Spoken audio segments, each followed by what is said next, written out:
enough to all take your seats at this time so that we can start this amazing event, 1,000 Women United. Now, as part of the culture of this event, we always light a candle in memory of all those women and children who have lost their lives through domestic violence and rape. I'm now going to call on the newly elected chairperson of the Board of Trustees. Please put your hands together for Mpho Masengeti. This is meant to be a very sober moment when we reflect on the scourge of rape and violence and abuse in South Africa. And I think that we are all here today because it's time for us to just take a stand and say it ends now. It ends now. Enough is enough. In a country with over 50 million people, 3 women are killed by their intimate partners every day. We are told that a woman is raped every 17 seconds. Can you imagine how many women have been raped whilst you are sitting here? Yet only 1 out of 9 women report. The Women's Hope Education and Training Trust is a women's fund and have decided to prioritize a huge part of our budget on gender-based violence. Overall, during 2012, 50% of our grant-making budget was allocated to organizations who work in the field of violence against women. We'd also identified the need for a rapid response fund in the latter part of 2012, as we were confronted with aligning our grant-making to the urgent realities that women face on the ground, and which sometimes requires urgent support outside our grant cycles. The brutal rape and murder of Anine Boysen a few months ago brought this issue once again to the fore. To break this cycle of violence against women indeed requires urgent intervention, now more than ever. Stand up, take action, and defend the rights of women now. The actions of the government, especially a provincial government which has quite limited powers, can only be one part of the puzzle. And government action alone is certainly not enough to address adequately or sustainably an entrenched social problem like the one that Lead Trust deals with. So it's going to take all of us, all spheres of government, business, civil society organizations and communities, as households and as individuals, to beat back the scourge of rape and gender-based violence. The crisis has been escalating for many years. The incidents of Anine Boysen, the rapes we hear of in the Eastern Cape, Limpopo and Northwest are just the tips of the iceberg of a horrific monster that prowls this country, and it's reaching fever pitch. It's a real problem. And so we need to strengthen our partnerships and build new ones to make our society better and to do it together. I was hoping today to bring you really good news, to say that things are better, because I'm basically a very optimistic person. But unfortunately, the news isn't better. We've heard from the previous speakers how much damage is done to women out there. It's not only the beatings up, it's not only the rapes, it's also verbal abuse. A lady once said to me when I remarked on her pretty dress, "Oh, my husband chose it for me, he thinks I've got no taste." Now that is also abuse. That is taking a woman's pride away from her, so that they are the small needle pricks of every day included in the large picture of the beatings and the rapes and the murders.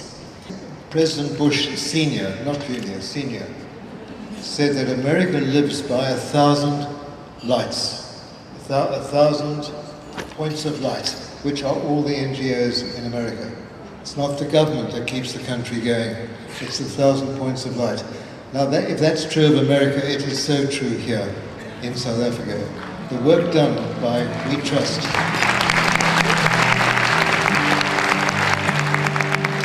and so many other organizations are keeping this country going.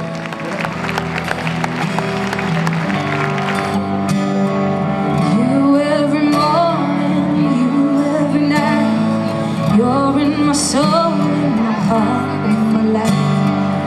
I was a dreamer, you had the plan. Now you're walking away and I don't understand. But how come it feels okay to know that I'll never see you again? And how come you never ever tried doing it all for me? I'm taking the chance to find a real me. I'm letting you go 1, 4, 3. I gotta do this alone, though I'm scared to the bone. I'm not running away, I'm facing my fears. This time I gotta learn to dry my own tears. I'm doing it all for me, without you, baby, all for me. The children are our future and we ought to be there for them right here and right now. As a mother of 4 boys, I constantly tell my children that the people who are helping us at home are not their donkeys. They have to be respected and they have to be given the love that they deserve. They are only there to help us. And I want to think that I'm bringing up good men to their wives. Wonderful. Not monsters. Ladies and gentlemen, men who abuse didn't just drop like manna from heaven. They were born just like you and me. But we tend to create these monsters because as a mother you will say to a girl child, please make sure that you iron your brother's shirt. Please make sure that you make your brother's bed. Hell no. I have got a beautiful young girl that I've adopted. Her name is Tammy. Tammy, please come on stage. My dad killed my mom when I was 13. He was very abusive. Obviously, we went through a lot. Myself, my brother, and my sister. And my mom did try and break away. She tried to give us, she wanted us to be safe. And she did leave my dad, and she obviously needed help to tell my dad that she was leaving him, and the help didn't come. And he ended up killing her and then killing himself. So it's been a hard road. But luckily for me, I've met amazing people in my life, like Yvonne, who's my mom. Really, she's helped me. She's chatted to me all the time. She keeps me in her heart always. And if it wasn't for Yvonne and people like Good Hope who I work with, who believed in me when I really didn't even believe in myself. So yeah, thank you.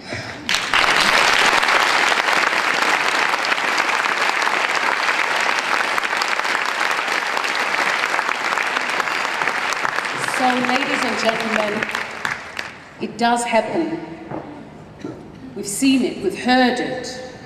And today we've seen one child who's here today who does not have a mother because of an abusive father. Let's do it for the sake of our children. Let's do it for those vulnerable women, ladies and gentlemen. We have chosen this path. Let no one turn us around. This war, we must win. And when you are sitting at home, I want you to say to yourself, still so many answers I don't know. Realize to question is how we grow. So I step out of the ordinary. I can feel my soul ascending. I'm on my way, can't stop me now. You can do the same. What have you done today to make you feel proud? It's never too late to try. What have you done today to make you feel proud? What have you done today to make you feel proud? proud. The perpetrators are sons, their husbands, their fathers, their brothers, their professionals, their artisans, their ordinary members of the community. If change is to be brought about, it is going to start with us. I do feel that I'm in the presence of true greatness today, because greatness is determined by service. Yes, ma'am. We also say that in the end, we will not remember the words of our enemies, but we will remember the silence of our friends. Let's not be silent, let's stand up, let's speak up, let's act up against abuse of every nature against women and children. I must tell you what I learned from Wendy is when we met in 2003 at a golf game that Mr. Ackerman funded for women to go play golf at Clovelly. Invade men's spaces was our theme that year. It was really, she said, I was talking about having a bigger event because We Trust used to have like 150 people at an event. And she said, no, I've just been to an event where 1,000 people, 1,000 women went, so we can do that as well. And I'm like, okay, we can do that. And in 2004, we had our first 1,000 woman event here in this same room. The track I'm going to sing for you is from my 22nd album, which was just released 3 months ago. And it's for you. And I want you to listen to the song carefully. And if you like it, I will suggest you, all of you, buy this CD, particularly for this very song, and we donate the funds to Trust Wheat, to Wheat Trust. Well-organized man means a woman. Can you do it up? I'm an inspiration, bringing education on gender.